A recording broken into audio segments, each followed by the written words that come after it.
Hang on there, Ray. All right.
Good evening, everybody. Welcome to a great baseball interview with a legend, a friend that I've known for many years. We have disabled the chat room because we want to have a great talk with a dear friend of mine. I want to introduce one of the legends in the game, an ambassador to the game, a man that knows this game inside and out. My dear friend, Mr. Ray Burris. Welcome to the show, Ray. It's I'm just so happy to see you. It's been a minute since we sat down and broke bread, man. Yeah, yes, it is, Joe. It's been a few years, but it's good to see your happy face, my friend. You And too, brother. I cannot believe how well you look, man. You look so good for it, and to think you could, my God, what's your secret? my secret is just enjoying one day at a time. That's it, and that's it. I Enjoying. remember Ray, and I know me and you talked about it back in 2000 when you were with the Tigers in the locker room. It was me, you, and Bull, and a couple other guys, and I think I was 14 years old when I first met you. It was back in 1980. You were pitching Yeah, for the Mets, yes.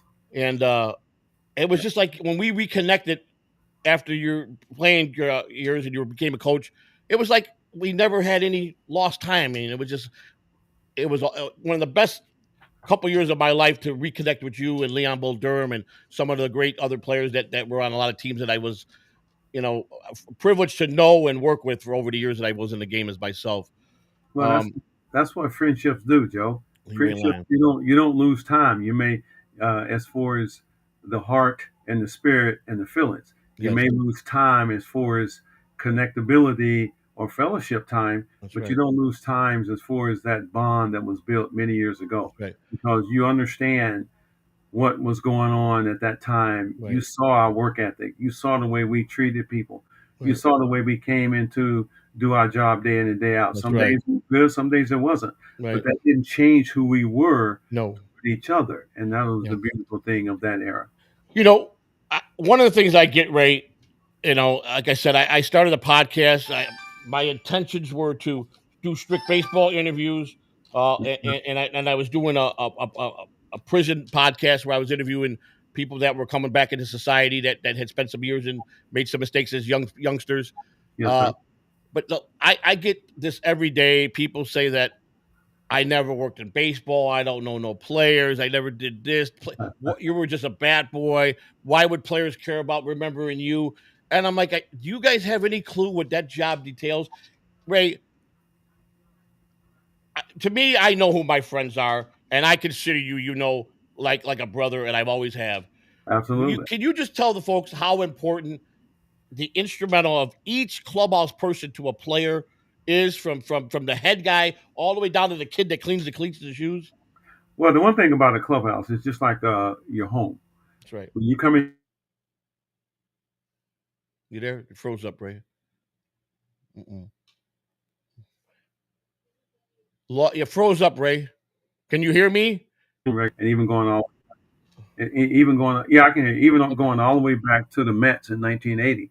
You came into the clubhouse uh, understanding that we were going to pick on you, we were going to have fun, but it was all part of the environment. Yes. It was all part of showing how much we cared about you as a person That's right. and as a young man. And, we were still young and Yes. paving our way along the way as well, but we didn't have the animosity to treat you bad. That's And right. and you did the job for us. If we said, okay, Joe, I need my shoe shine, then you shine your shoes, and then we took care of you individually Right. by way of tips Right. or by way of gift cards or different perks Right. Yeah. that we had, and Yeah. that was what was so usual, was so beneficial. That's the word I want to use Yeah. in regard to the relationship. And you see, many years later, that relationship still is Yes. intact Yeah. because we understand Yeah.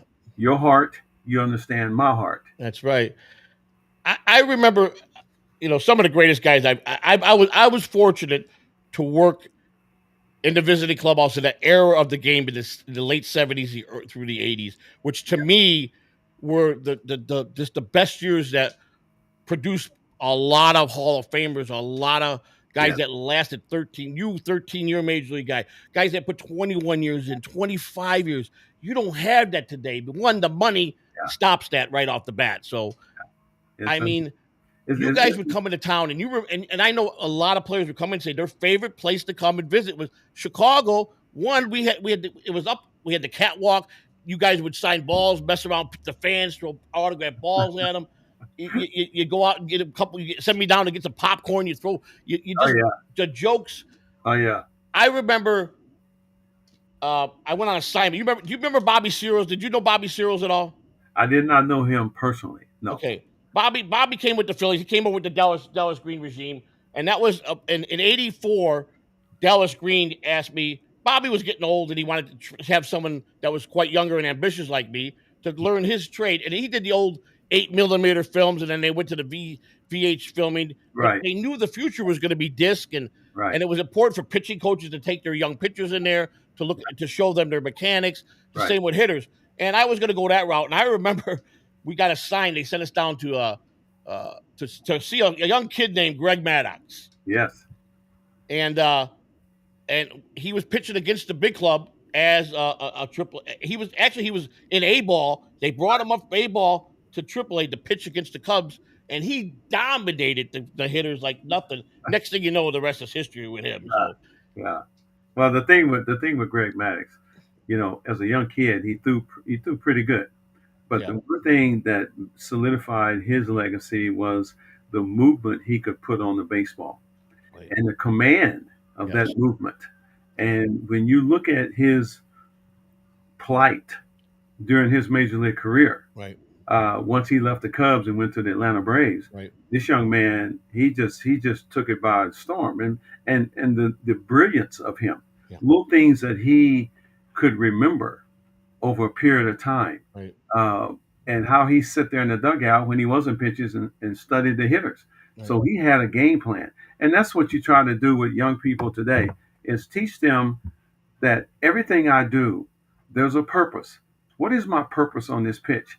What is my purpose to get ready for this game? What do I do to prepare?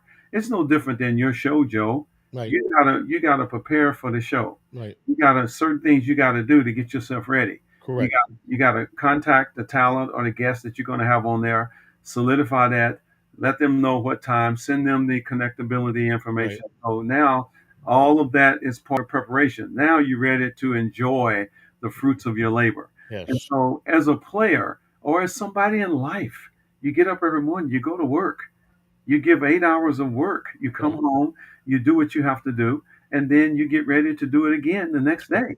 That's And right, so that's life. Baseball for me was life.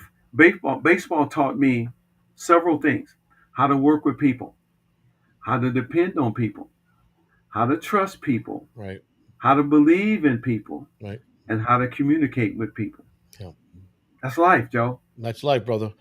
Ray, I got a couple questions that I I I I think you'll understand. Ray, when you look back on your time in the major leagues, what moment still gives you chills like it was yesterday? The 1981 playoffs, when I was a member of the Montreal Expos, I pitching in remember the that National League Championship Series against Fernando Valenzuela. strike year. Strike year, 81. That's right. Strike year. I was with the Expos. We won the second half over the Cardinals. Phillies was leading the league when the Yep. strike occurred, so they were the first half winner. Yep. Went up against them. Steve Rogers pitched us into the National League Championship Series, and I go. I didn't pitch well against the Phillies in the divisional series, as they would call it. which is the best 2 out of 3. Right. Uh, Steve Rogers beat Steve Carlton twice in that divisional series, which put us in the championship series against the Dodgers, who had just beaten the Houston Astros. That's correct. Yep.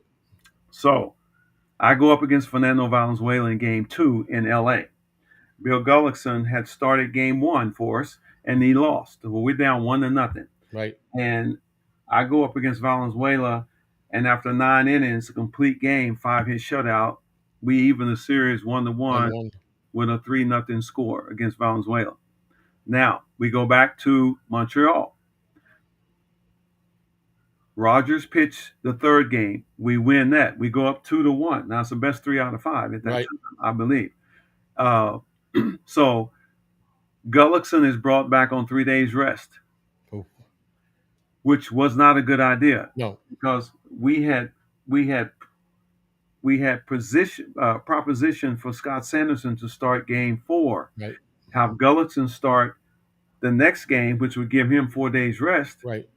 and I could go to the bullpen. If we get to the World Series, Steve Rogers could start game 1. If he wanted to start me game 2, I was fresh, or I could Right. stay in the bullpen. Right. He didn't do that. Now we lose. Now it's tied 2-2. It's a Sunday game. It's cold, rainy, and damp. Lo and behold, the game gets called. Okay. We start the final game on Monday. I get my 4 days rest. 8 innings later against Valenzuela, he and I are tied 1-1. Oh my God. Steve Rogers comes into the game, gives up the home run to Rick Mundy in the top of the ninth. We lose 2-1. And Wow. that opportunity, that experience for the first time in my career, Right. was just so elating, so gratifying, Yep. so fulfilling because Yep. you work for so many years in this Yep. game Yeah. to get an opportunity to be in that moment. That's right. That's And right. here I was in that moment, and I was able to perform Yes. in that moment. And Was Jim Fanning your manager? Jim Fanning was the manager. Yeah. They had fired Dick Williams That's right. when we came back, and Jim Fanning was made the manager. That's right. And I give a lot of kudos to Larry Parrish because Larry Parrish carried us in the month of September that Right. year. LP. Yep. LP carried us in the month of September. LP boy, he was something else, wasn't he? Yeah. LP was a good man. He was a good man. All the years he won the International League Championship at Toledo for the Tigers with Leon Durham as his hitting coach. Yeah, that's right. They were a good tandem. But that was my most elating moment. Now, my most gratifying moment, Joe, was every day I had the opportunity to put that uniform on. That's right. To represent me, my family, That's the right. Chicago Cubs, or whoever I was playing for, Right. the game of baseball. That's right. I mean, that's how it was. I mean, I felt the same way. I was a 13-year-old kid that got blessed to be brought into the clubhouse around some of the great. I adored the game. I played the game. I Yeah. didn't have it enough to make it, but I got the next best thing. I Yeah. spent all the years, even though after I left the big leagues in '86 and went on to a different pasture and then found myself back in the minor leagues. But the minor leagues is where I learned Yeah. the grit, the grind, Yes. how to run a locker room, Yeah. how to deal with spring training with 240 players. Yes. And I tell you what, I would never trade that for anything.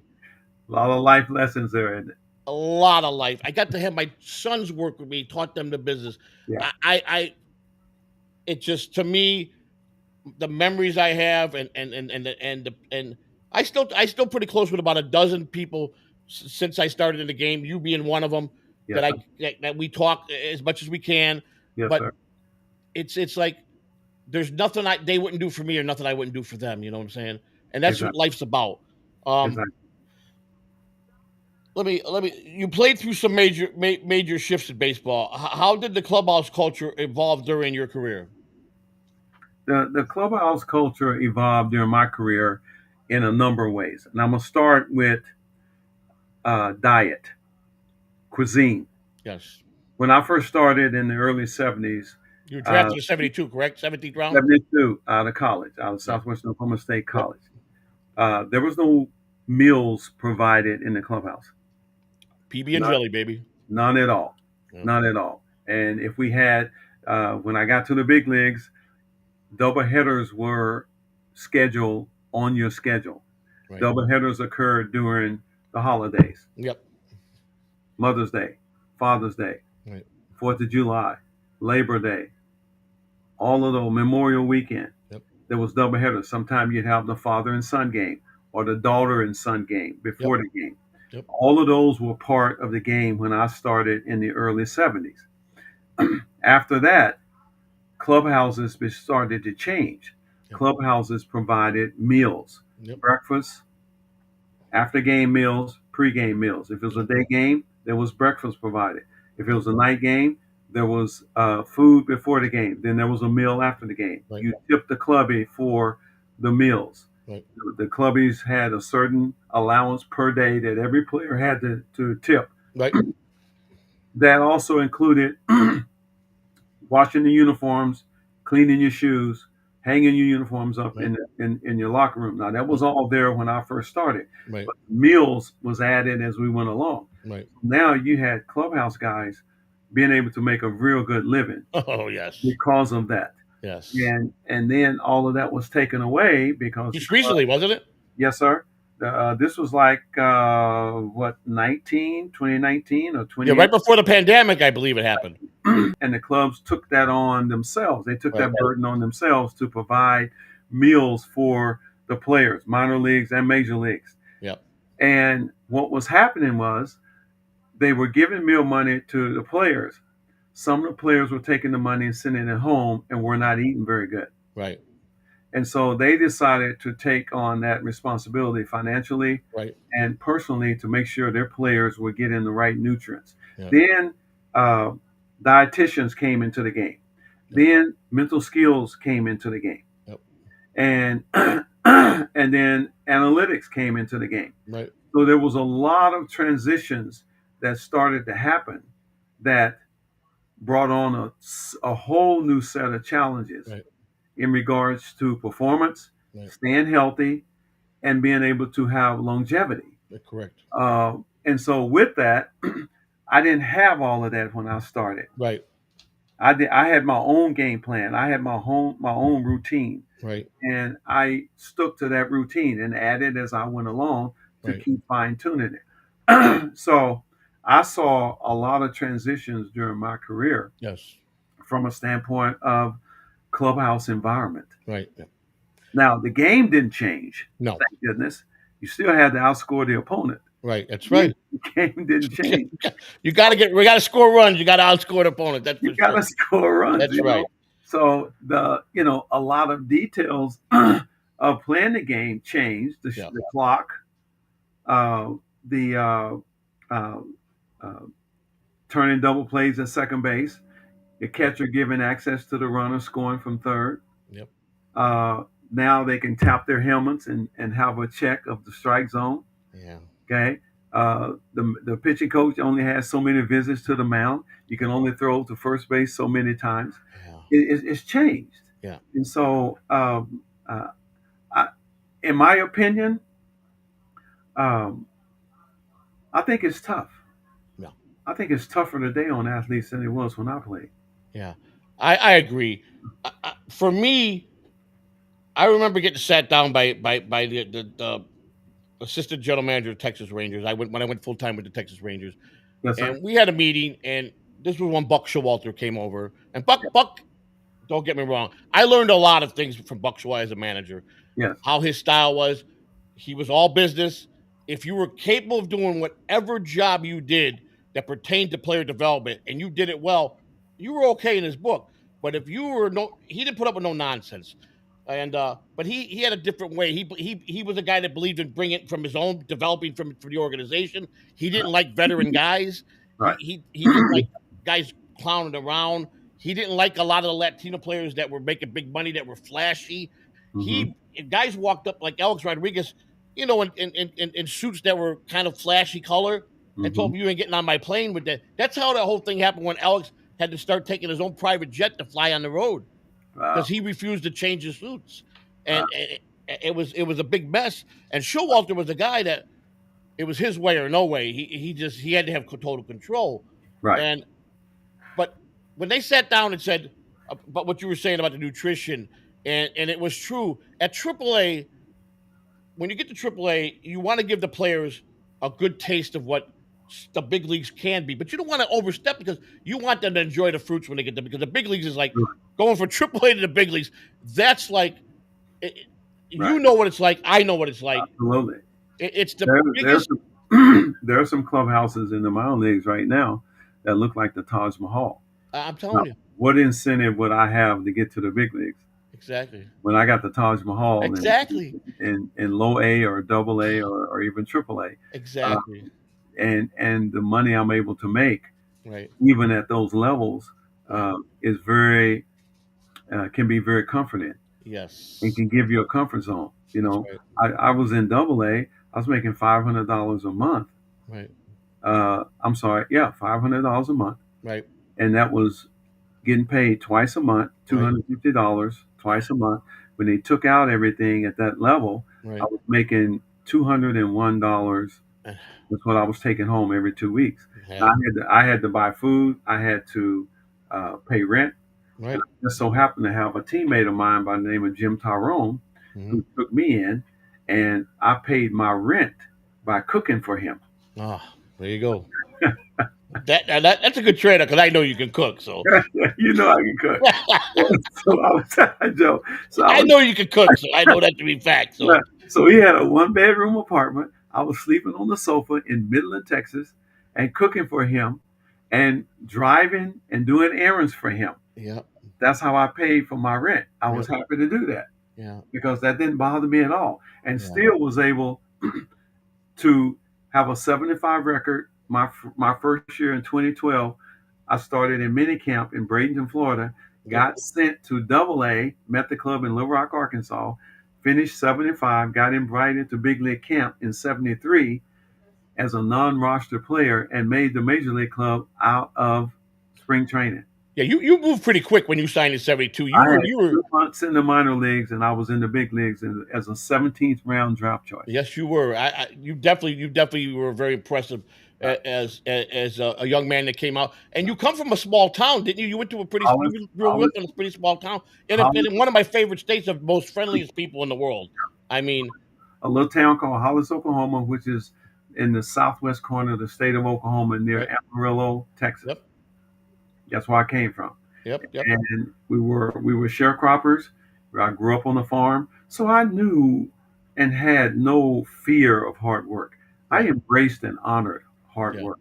That was no issue for me at all. right, And so, with that understanding, it was nothing unusual or uncomfortable for me to put in a good day's work on the pitcher's mound. of course, of I felt course, if I had stuff still left in my body, I didn't go at it the way I needed to go at it. right. I wanted to come off that mound knowing that I have nothing left.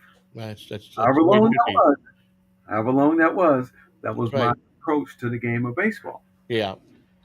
I got a lot of stories. I'm writing a book, but I would never break the sanctity of the bond I had with players. There's a lot of stuff that I can't talk about that just stays Right. in the clubhouse, but there was a lot of good things that I can talk about. Some of the good times and how players, just the general. I mean, I tell people Bill Madlock would come in and play the Cubs Yeah. every morning, give me a $50 bill. Yum Yum Donuts used to be right out front. He Yeah. wanted orange juice, scrambled eggs, 6 cinnamon rolls. Keep the change every morning. That was Bad Dog. Every morning. Here you go. Everyone, Mad It's dog. like clockwork. Oh yeah. You got. I mean, I tell these guys at 13, I had to juggle. I had a dry cleaner in my pocket. Players come in, they need your Supra. They, I made sure the players didn't need to ask for anything. If I saw a guy come in, oh, you need a dry clean, I just hustled. It was a hustle and bustle game. Right. And the players, like you said, they would love to play jokes on you. They would, Oh yeah. they would. Bobby Welch. I don't know if you ever get to know Bobby Welch. I didn't get to know him personally. Oh, what a character! I had a lot of fun time with Bobby Welch, and working on a visiting team like Neil Allen. I hung out with him as a teenager. Yeah. I used to go down and meet these guys. Come out, they take you out to dinner. But I met all these guys years later. You as a coach, I saw Bull when I walked in that room. It was you and Bull. I swear to God, I thought I was a kid all over again. I said, Well, God, you there's were. Ray Burris and Leon Mulder. You were a kid all over. You come running up and hugging us and Oh everything. my! I couldn't believe it. And Bull, we know Bull. And what did Bull call you? Yeah, now let's get to that real quick. So we're in spring training, you, me, and Bull, and Davey Owens, I think, just came over. Didn't Davey Owens come over? Dave Owens that just came over. Yes. So Bull sees me pull up one morning. I pull up on my Crown Vic, and I was gaining some weight. I had some weight. I was living healthy, and Bull cracked and called you. I think he called you to the door. I was walking in the club. He goes, "Look at it. What did he call me? Columbo. Frank Cannon. Frank Cannon. That's Frank Cannon. Look at him." And I called Bull. I talked to him today on his birthday. I go, "It's Cannon." He goes, "Frank, what are you doing, baby?" And Bull he goes, "I'm just enjoying my grandbabies, man." He goes, and Bull was one of my favorite people. I had a lot of good times with him. Yeah, Frank Cannon. That was your nickname in the clubhouse. And there she is. That's it. Oh, you can see me? Yeah. I can see you. How are you? It's been a long time. I'm trying to see who this is. It's been a long time. This is Joe. This is Frank Cannon. Oh my goodness. Hi. Yeah. I didn't realize you could see me, and I'm like, Yeah. We met back in spring training a few times. Yeah, I just told him, I said, you need to play a little quieter with your friends. I'm going to close the door here. She's still keeping you on your toes, Ray. That's good. I'm telling you, every day. Good to see you. Every day. So that was what Leon Durham nicknamed you, Frank Cannon. Yeah, Frank Cannon, boy. Oh yeah.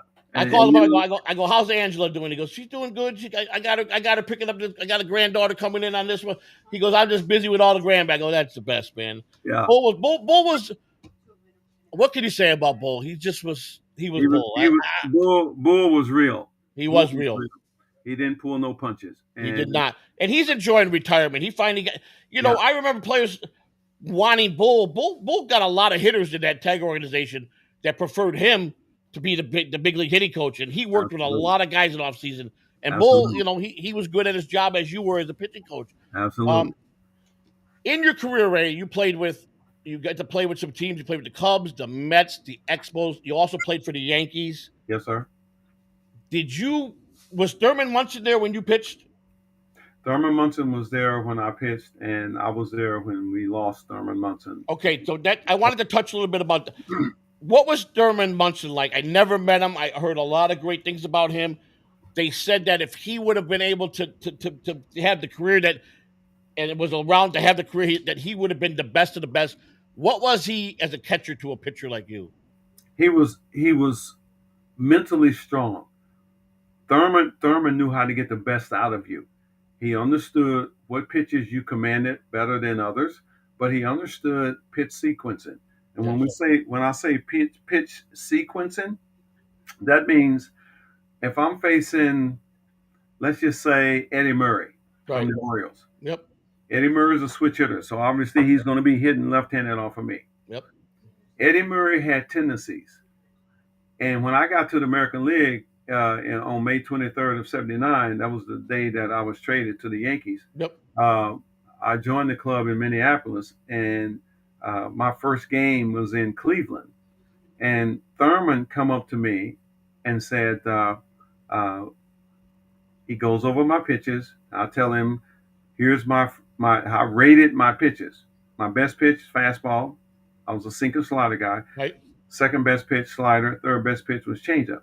Now, that could change on any given day based on your delivery and how I was throwing the baseball. But Thurman took that information and he knew the hitters better than I because I'd been in the National League all my career. Right. So I relied on Thurman to direct me through each hitter because he knew I could throw strikes. That was not an issue for me. That's how I got to the big leagues with two months in the minor league. So I enjoyed his tenacity behind the plate. I enjoyed his competitiveness behind the plate. Yeah. He didn't have the strongest arms like Pudge Rodriguez. No. He didn't have that kind of arm or some of the other good catchers that had those good arms. Right. But he was quick and accurate, and that's all that counted. Yeah. Yeah, good footwork. So I enjoyed the short time I had to pitch against him. At that time, we had Jerry Narin as a backup catcher. Jerry Narin, yep. And we also had another good catcher that most people don't realize. Cliff Johnson was an excellent catcher. I remember Cliff. I remember he was 30. I remember him. Yep. But he just didn't want to catch. Right. He just wanted to hit. Yeah. Cliff walk around with his bat in his hand. He Sure. ready and swing it. So Thurman brought a leadership to the pitching staff. Right. Thurman brought a leadership to the game as we played. Yeah. And I'm telling you, my friend, for a young man to spend his off day going back to Canton, Ohio to learn how to fly so he could spend his off day with his family and be able to get home quicker, that says a lot. It does. I heard he was outstanding in the locker room. His presence, everything. Outstanding. Knew the game, knew the players, knew the pitching staff, and would talk to you all the time. Talk to you.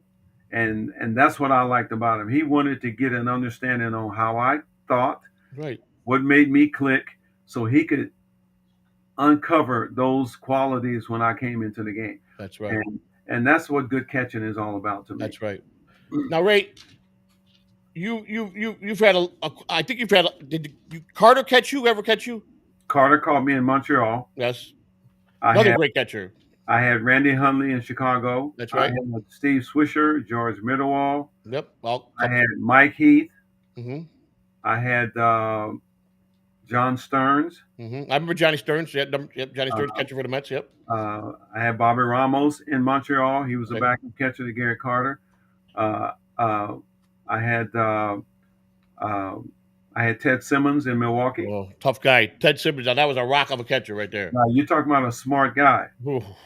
Ted Simmons was smart behind the plate. Yes, he was. Very, very smart. Yes. And in St. Louis, I had Pudge. Not Pudge Rodriguez. No. Pudge. Yes. Okay. Yeah, and that's what we call him, Pudge. Pudge, yeah. And I've seen him many times. So I got a chance to. Bill Schroeder was it? I remember Bill Schroeder. He's now an announcer for the Brewers. So I've had a lot of catchers. Yes.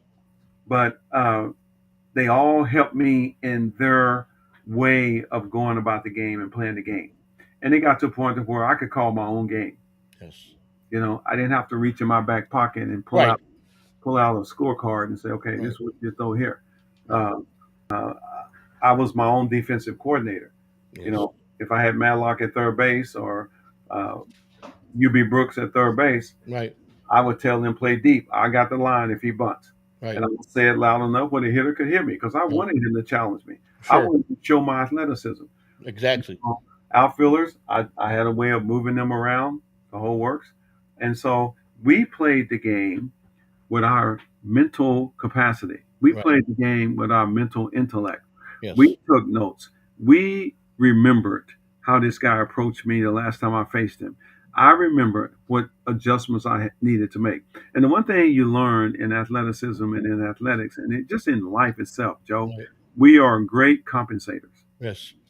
The human being is a great compensator. Yep. And athleticism is no different in that. You gotta adjust. That's right. You say. And so, key word, adjust. That's a key word.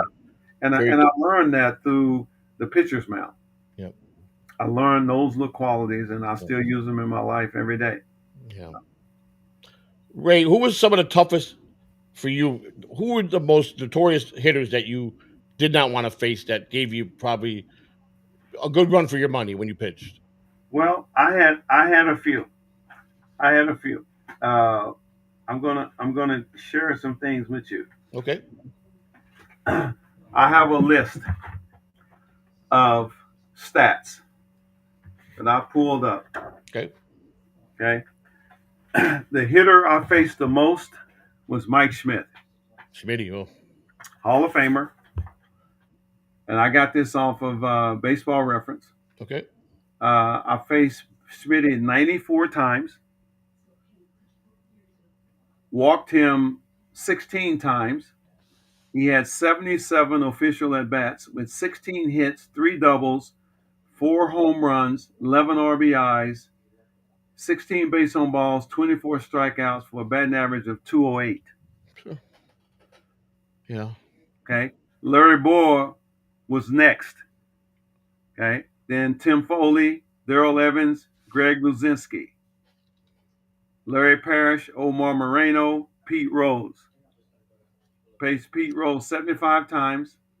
He had 66 official at bats, 16 hits, one double, one triple, two home runs, six RBIs, eight base on balls, four strikeouts for 242 batting average against me. Yeah. Will you say Pete was one of the toughest guys to strike out? Pete was tough, but see, you had to pitch Pete inside. Yes, you did. He didn't like it inside. No. And I could pitch inside. That's right. Now the guy that wore me out was Hank Aaron. He went 4 for 5. Wow. 4 for 5 with a grand slam. What a name, Hank Aaron. So wow. you do the math on that one, right? Yeah. I faced 25 Hall of Famers. I know that's right. I know that's right. 25 Dave Parker, who just went into the Hall of Fame. Yeah. Hit 333 off of me. 64 plate appearances, right? He had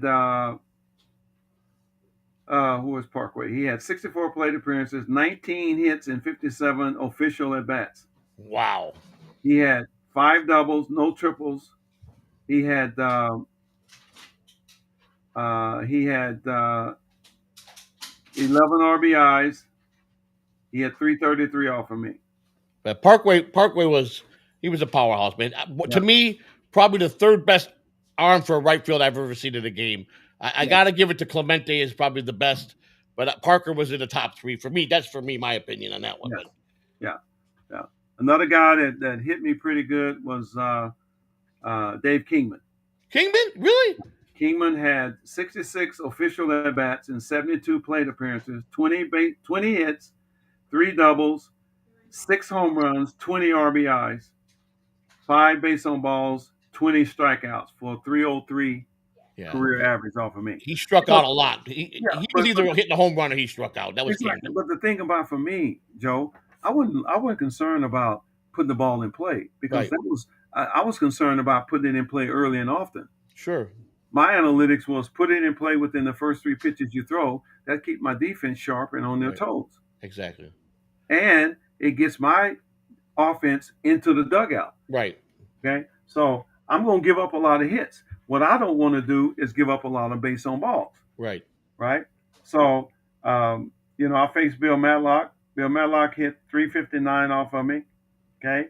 But here's what he did. He had 39 official at bats with 14 hits. Right. Okay. But do the math on there. Right. There was 25 times I got him out. Exactly. Yeah. No, I say you're exactly right. I wanted to ask you something about the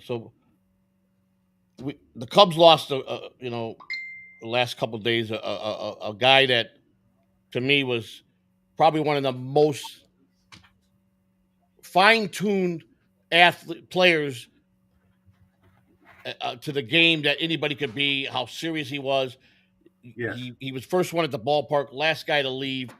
Yes. Never. If there was 100 kids out there, he signed everything for them. Yes. Rhino Sandberg. Yes. Rhino was a consummate professional. He was. Played the game the right way because he was taught the right way. That's right. My first experience with Ryan Sandberg was 2008 in the Arizona Fall League. He was the hitting coach for the Mesa Solar Sox. I was the pitching coach, and he was. We went to the championship of that Arizona Fall League and lost to Phoenix. Yep.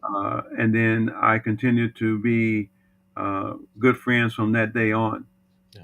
Every time I ran into him, it was a great loss. He fought to the end, and that was the way he played the game. That's right.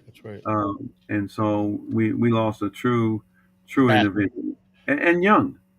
65. It's and young. Yeah. That's way too young. Yeah. It's I put on 85 pounds in the last 2 years. I was declared morbidly obese, and I'm fighting to lose the weight because my heart got enlarged. My heart's got what's it called, sweetheart? It's called what's it? The systolic part of my heart is not pumping properly, and it's and all I got to do is eat healthier and lose the weight, and that's it. and that's what I'm working on every day. So it's been a struggle for me. Look up soluble fiber, Joe, Okay. and it's portions. Yes. Yeah, it's portions. Soluble fiber that'll help tremendously. Thank you, Ray.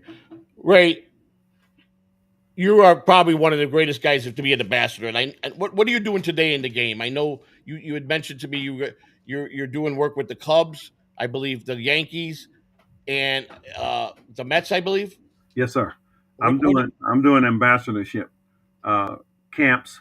I go to Chicago when the Cubs are in town and visit the suites Nice. and talk baseball and take photos, sign autographs, and just have a good time with the fans. That's awesome. And as an alumni of the Cubs, I do camps down in Tampa here for the Yankees, um, and I'm looking to do some fancy camps for the Mets going forward. Uh, but I also do one-on-one instruction here Yes. in Clearwater. Right. I do one-on-one personal instruction. I do one-on-one Zoom and virtual instruction. Yeah, I saw your website. It's pretty impressive. And I do cameo request, Oh, nice. which is really fun. That's fun. Yeah. When People, people, well, they go to www.cameo.com and look up Ray Burris and shout out for someone in their family or a friend or something. absolutely, my last cameo request, I had to sing the Chicago song. Which Go, one? go, go, go, Go, go. go. You remember Ronnie, the guy with the boxing gloves at the bleachers? Oh yeah. So Go, go, go, go. they were an avid Cub fan, and Ronnie Woo Woo, Ronnie Woo. woo Woo, woo. but it was, and singing happy birthday and Yes. doing motivational sayings and stuff. And I enjoy that because Joe, there's a connection. Yes. I enjoy the connection with people, with fans. You always did. You always did. That enjoy or have a remembrance of you when you played, or know of you, or realize that you played for their favorite club. Yes. That's a connection, and that's what makes it so therapeutic for me as a former player. Yeah, I agree. I will, like I said, to me, you're just one of the greatest guys that I've ever got to know.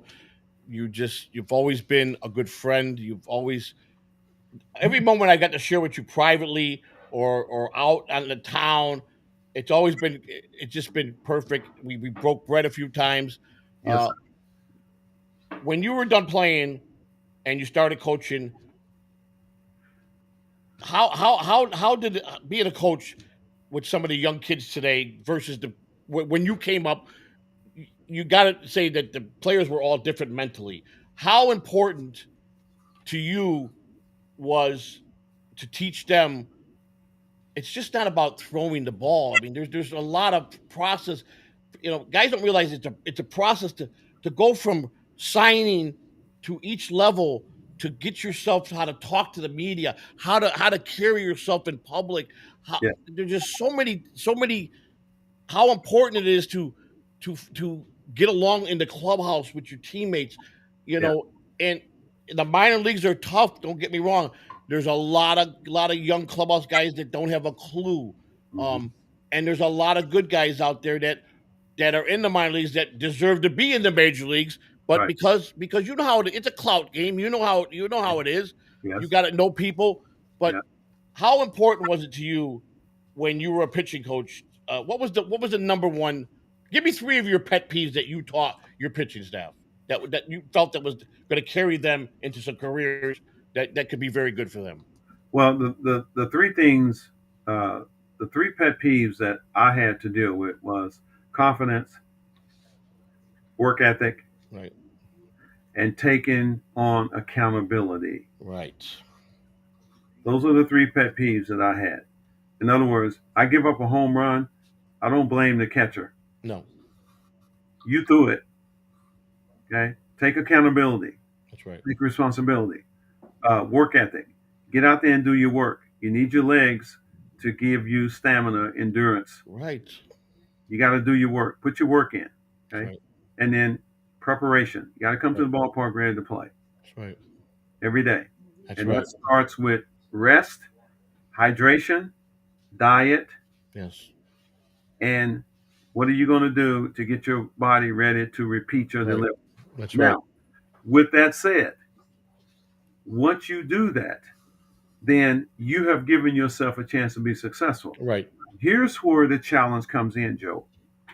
As a coach, I got to help that young person understand. I got to help that mind Right. understand that everything I did was correct, Right. prepare myself to compete.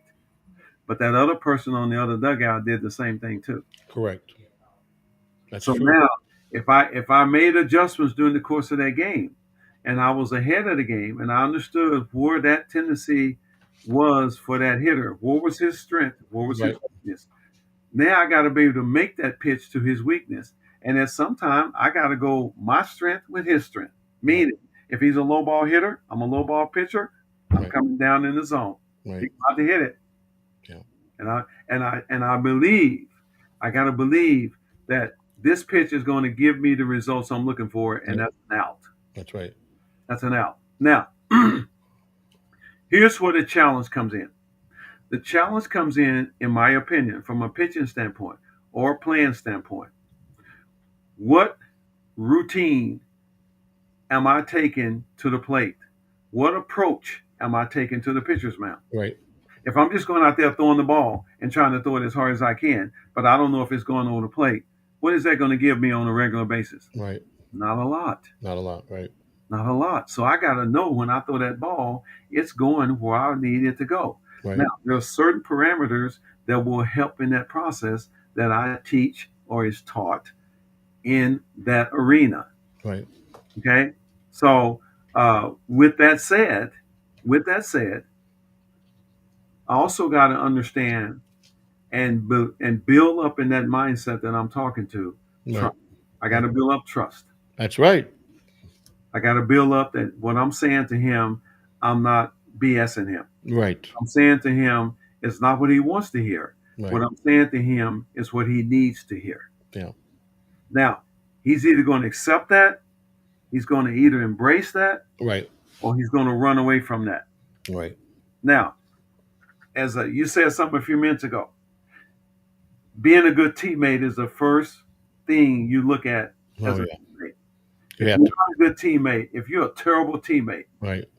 and I'm talking about 9 years old, 8 years old, 10 years old, it doesn't matter. That's right. You're on a team and you're a terrible teammate. Don't nobody want to be around you. No. I was at Double A in 2006, and we had a bunch of good guys, but we had one or two guys that just they wanted to do it their way. And I had Gary Jones as the manager. I don't know if you get I know Gary Jones very well. Yeah. Gary and I very close, and we had that was probably the toughest year stat wise and record wise I've ever seen in the game in all my years.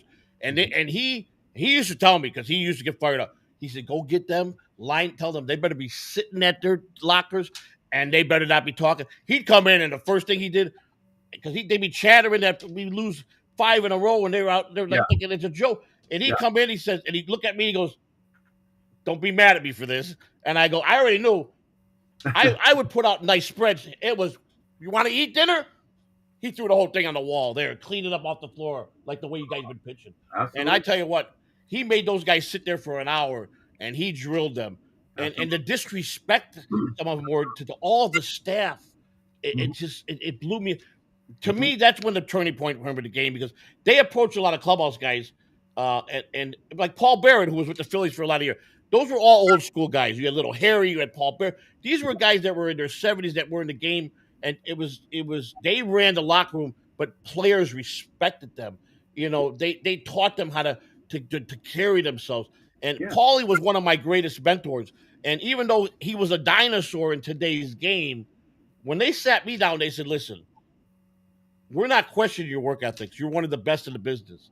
Can Right. you adjust? Can you make the change to the way the game is changing with the players today?" And I point blank, and I asked him, "Well, explain it to me in the detail." And I said, "If you're saying about giving players control of the locker room, to me, being old school with Yosh Kawano as a teacher and guys like that, I'm going to say I'm going to retire, because you're making the biggest mistake of your life if you do that to younger players. You can't give them that control." Well, what is control? What control are you giving them? You got to look at the dynamics of that. Yeah. When you look at control, all right, it's no different than leadership. Right.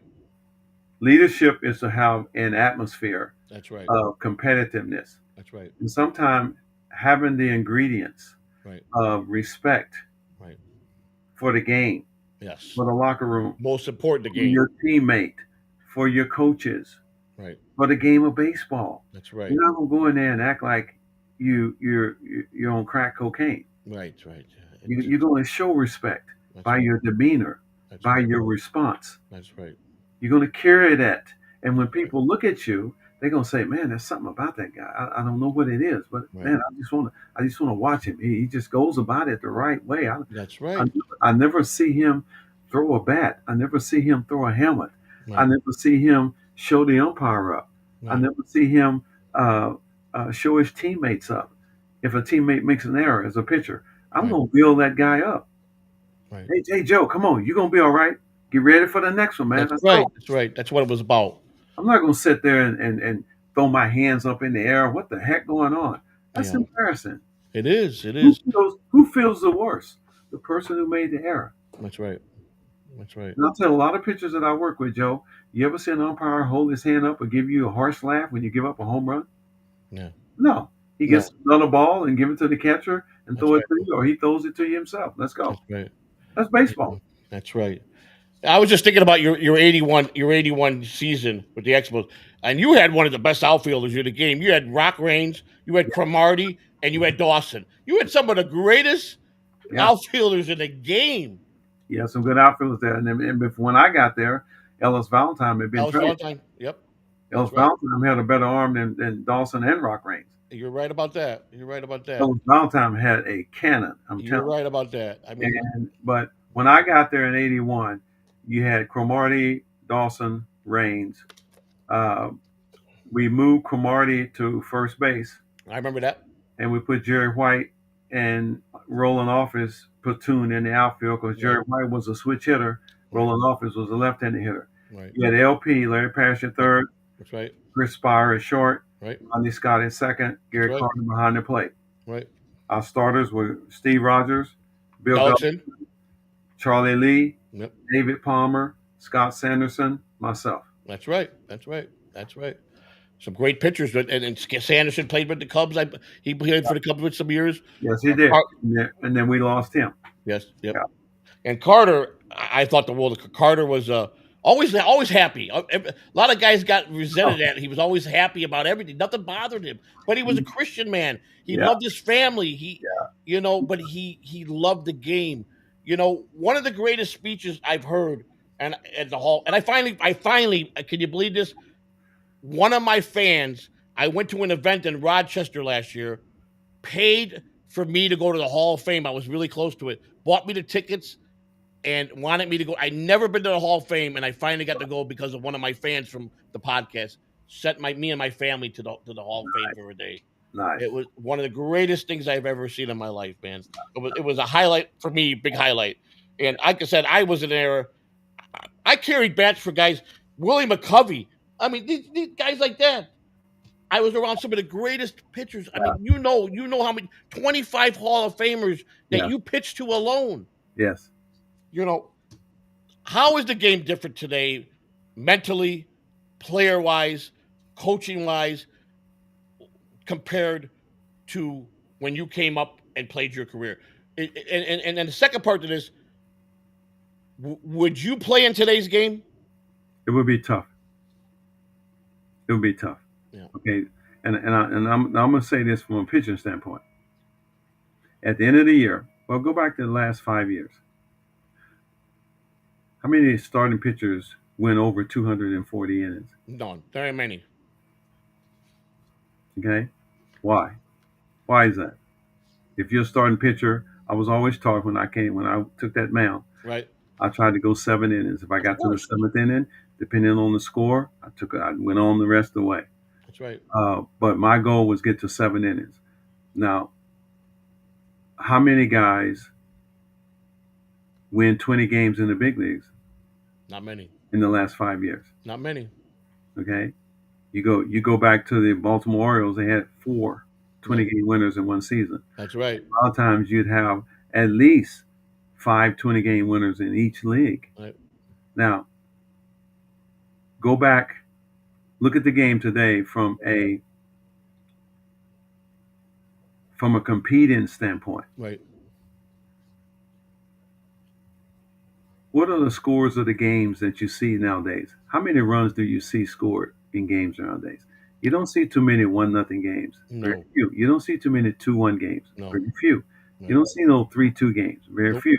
You see 6-1, 12-2. Right.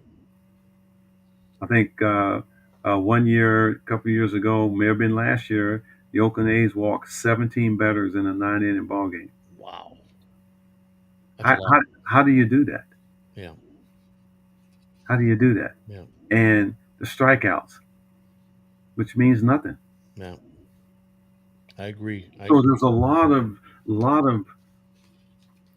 stats that are not taken into consideration. Right. So when I started, your ERA told the league what kind of pitcher you were. That's right. That's right.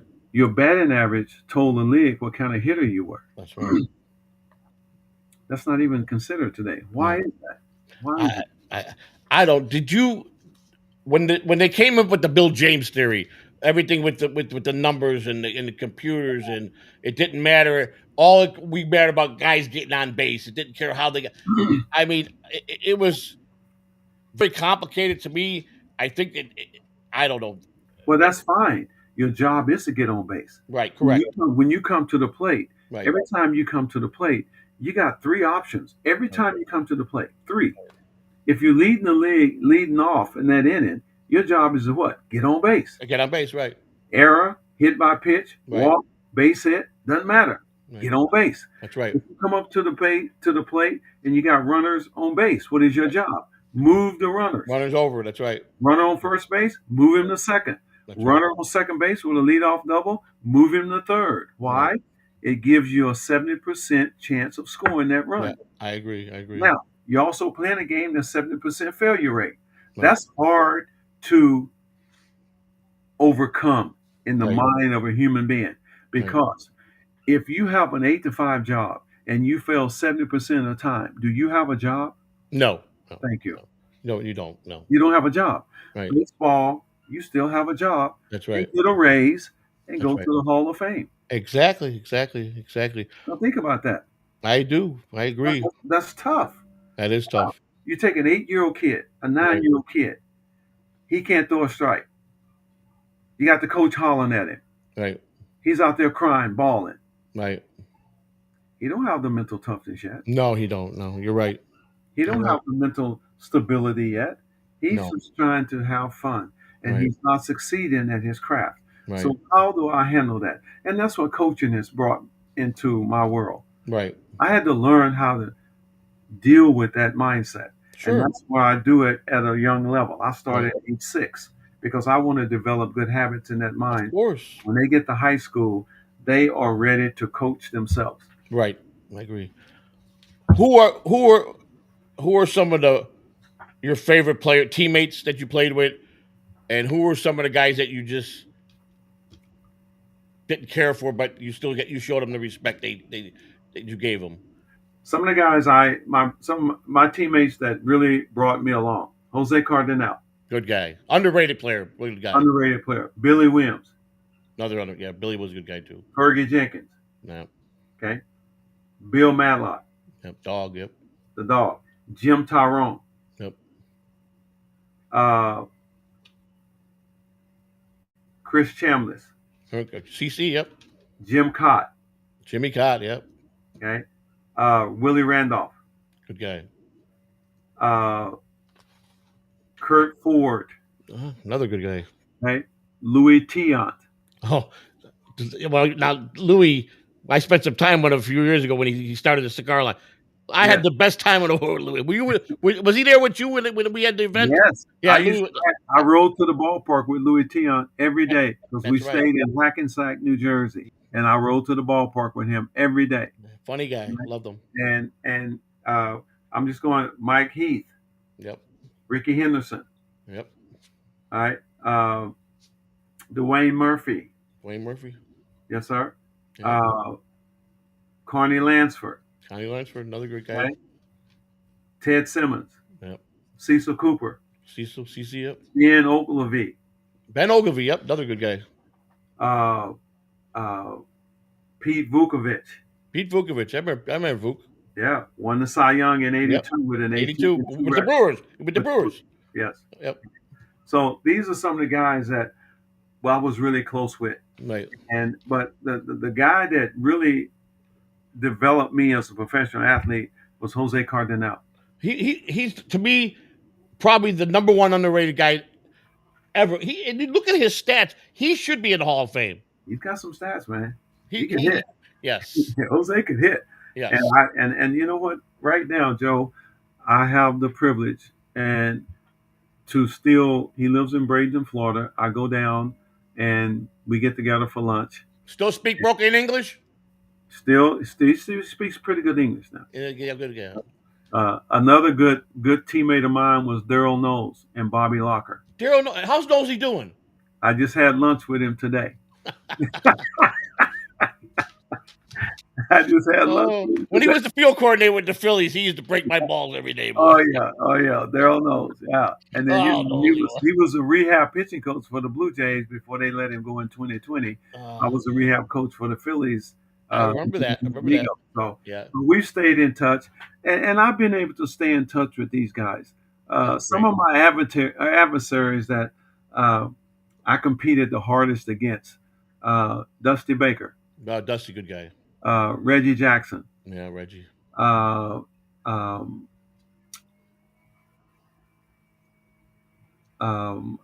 of the Dodgers. Yeah. Ron Say. Yeah. Bill Russell. Garvey. All of them. Yeager. Steve Yeager, yep. Pete Guerrero. Yep. Kenny Landrum. Oh, yeah. I competed hard against them. Yeah. And the guy that I really, really loved getting out was Farley from the Montreal Expos. Farley. He was a first baseman, left-handed hitter. What's his name? I can't think of his name, but man, he would battle. And another guy that I really enjoyed competing against was what's his name? He was with the White Sox in the Hall of Fame, left-handed pinch hitter, DH. Hall of Famer. Yep. I just saw him at the Hall of Fame this past weekend. I'm losing my mind. I can't think of everybody. No. Hey, you're old, a lot older than me. You got me beat by 15 years, but I lost my mind years ago. I can see his face right now. Oh, what's his? Not Greg Luzinski. No. Greg was with the Phillies. Yeah, I know he was with the Phillies. I wasn't pitching against him when he went to the White Sox. He was a left-handed black guy, left-handed hitter, Hall of Famer. Oh, what's his name? Oh my God, I got to tip my tongue. Rich Allen? No. Rich Allen was right-handed. That's right. Yeah, he was left-handed hitter. Oh my God, I can't think of it. Anyway, it'll come to me after I get off the phone. Yeah. But there was everybody came to the plate became an adversary. That's right. Because they were trying to get on. Omar Moreno with the Pirates. He was a good guy. Willie Stargell. Yep. Pops. Rennie Stennett. Boy, those guys with the fear. Richie Hebner. Those guys, man. Gravedigger. Hacker. What are you doing this winter? I'm digging graves. You want to come work out? Yeah.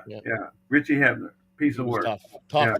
Him and his brother worked with his dad. They dug graves in the winter. That's what they did for a living. Yeah, that's why we call him Gravedigger. The Gravedigger, that's right. Hacker. And he was funny. He was funny. He was funny to love us. He was a low ball hitter, man. Yep. And he was a tough out. He came through in the club. Another guy that I think never got even. I think he made it on the ballot one time. And Rusty Staub. This is a guy that got 21 or 2,200 hits as a pinch hitter. Yeah. And a tough guy. There's a lot of guys that I think were underrated. But Jose Cardinal was my number one pick. Is probably the most underrated player in the game. Yes. That guy did so much for the game, and people don't realize what a great guy he was, man. And still is a great guy. Still is a great side. Yeah. That's great. That's good news. But no, it's been it's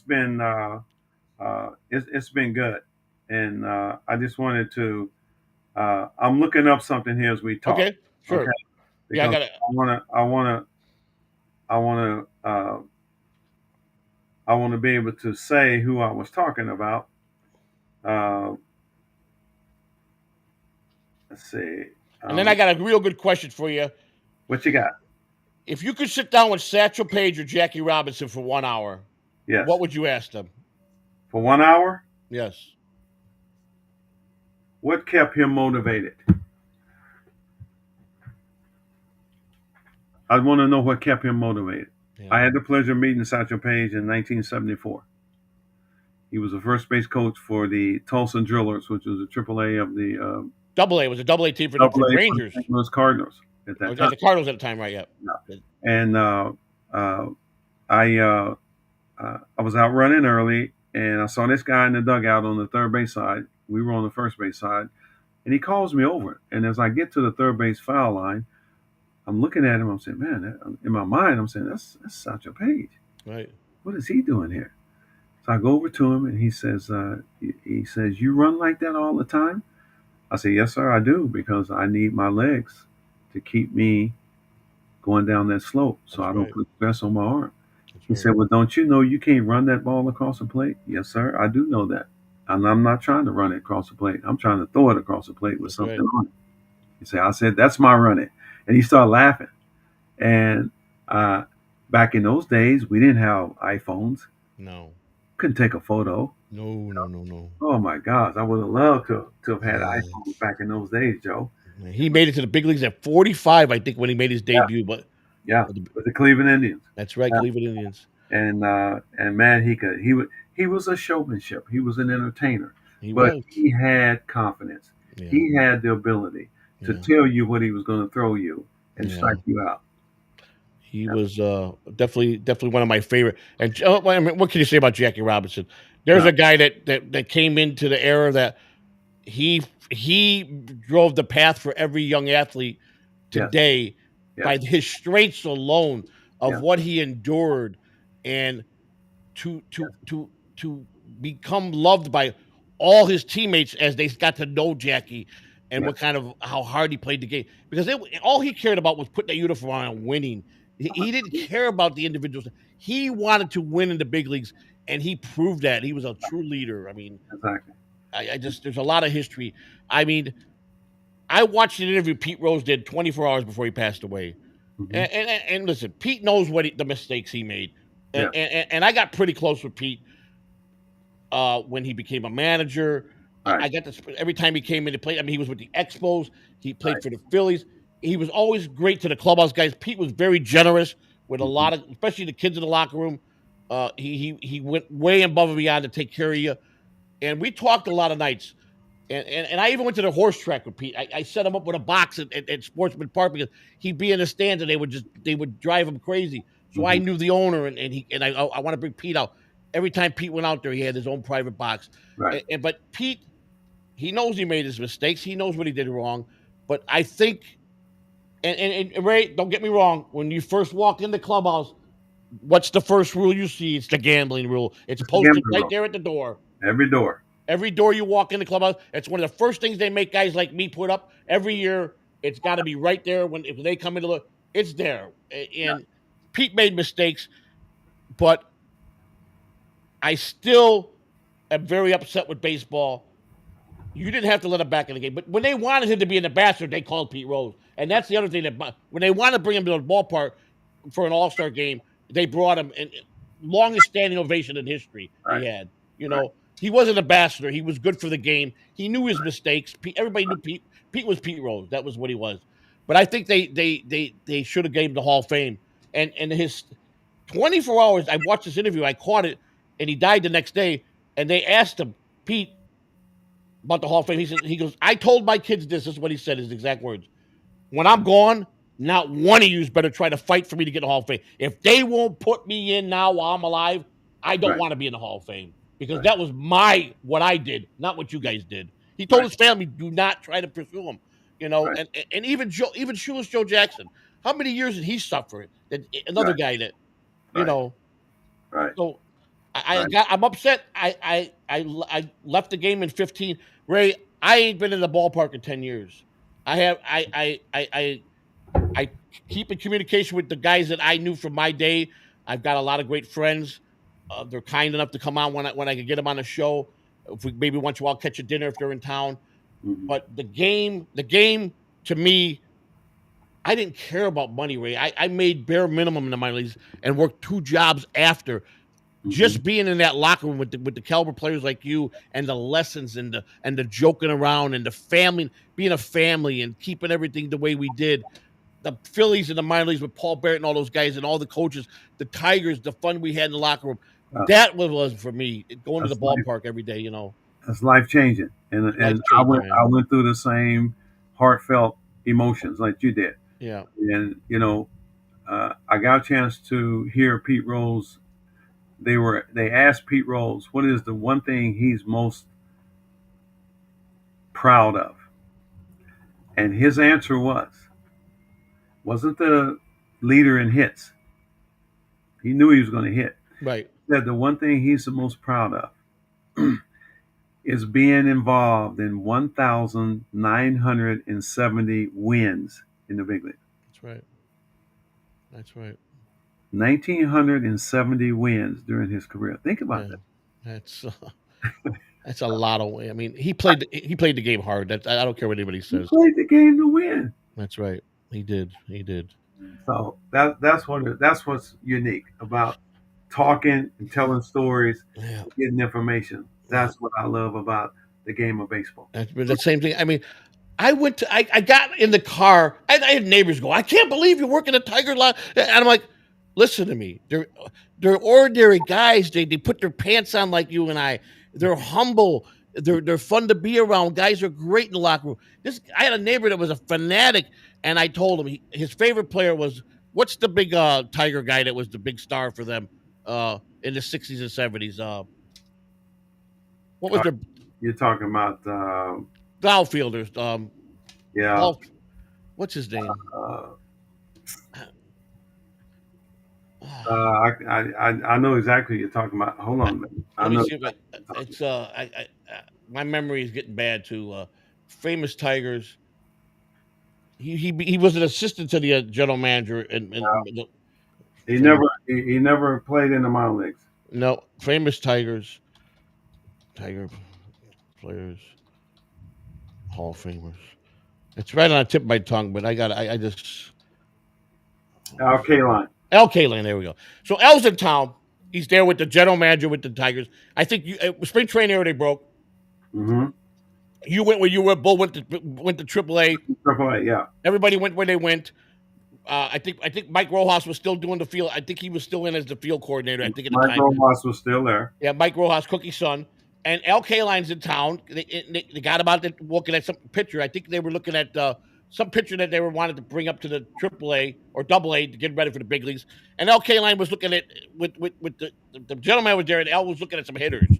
And Mm-hmm. came into the locker room every day to my office when he walked in and came right to my Joe, how's it going? Everything good? I hope the Tigers are always coming by to say hi, nice guy. Yeah, he So was. my neighbor He was. was a fanatic. He had a tattoo of L.